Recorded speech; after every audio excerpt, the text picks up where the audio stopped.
క్రీస్తునందు నాతోటి దేవుని ప్రియులైన మీ అందరికీ యేసయ్య నామంలో నా శుభవందనాలు తెలియజేస్తూ కొద్ది నిమిషాలు దేవుని యొక్క వాక్యాన్ని మనం నేర్చుకుందాం.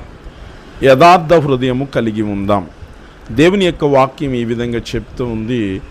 దినవృత్తాంతం 2వ గ్రంథము 16వ అధ్యాయం 9వ వచనంలో, తన ఎడల యథార్థ హృదయము గలవారిని బలపరచుటకై యెహోవా కనుదృష్టి లోకమందంతటా సంచారము చేయుచున్నది.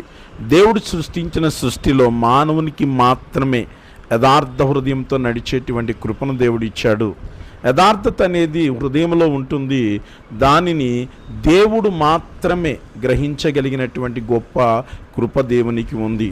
దేవుడు మనకిచ్చినటువంటి స్వేచ్ఛను బట్టి, ఆలోచించే వరమును బట్టి యథార్థంగా జీవించాలా వద్దా అనేది మనిషి వివక్షతకే దేవుడు వదిలివేశాడు.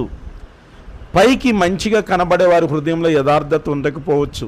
యథార్థముగా జీవించుట అనేది మనిషికి కత్తి మీద సాము లాంటిది.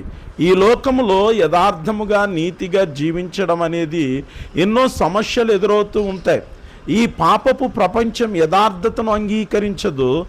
దేవునిని ఎరుగని వారికి ఎగతాళిగా ఉంటుంది యథార్థత నీతి నిజాయితీగా బ్రతకడం అనేది ఎన్నో బాధలు, సమస్యలు, ఇబ్బందులను తీసుకొని వస్తాయి. మనుషులను బట్టి కాక దేవుని బట్టి ఎవరు ఆనందించగలుగుతారో వారు మాత్రమే యథార్థంగా జీవించగలరు. యోబు విషయంలో మనందరికీ తెలుసు కదా.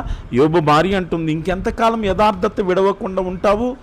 ఇదిగో అయినా యోబు యథార్థతను విడవలేదు. బాధలైన, కష్టాలైన, ఇబ్బందులైన. దావీదు కూడా తన యథార్థతను వదిలిపెట్టలేదు, ఒక్క బేత్షెబ యందు తప్ప.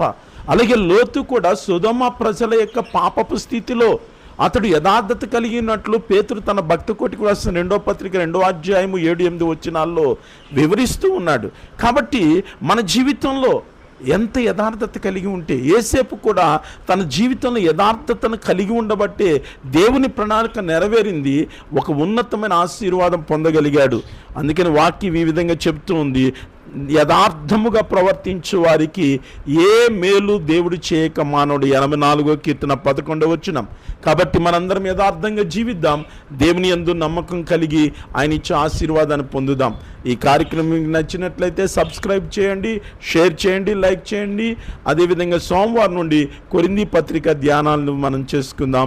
దేవుడు మిమ్మును, మీ కుటుంబాన్ని ఆశీర్వదించును.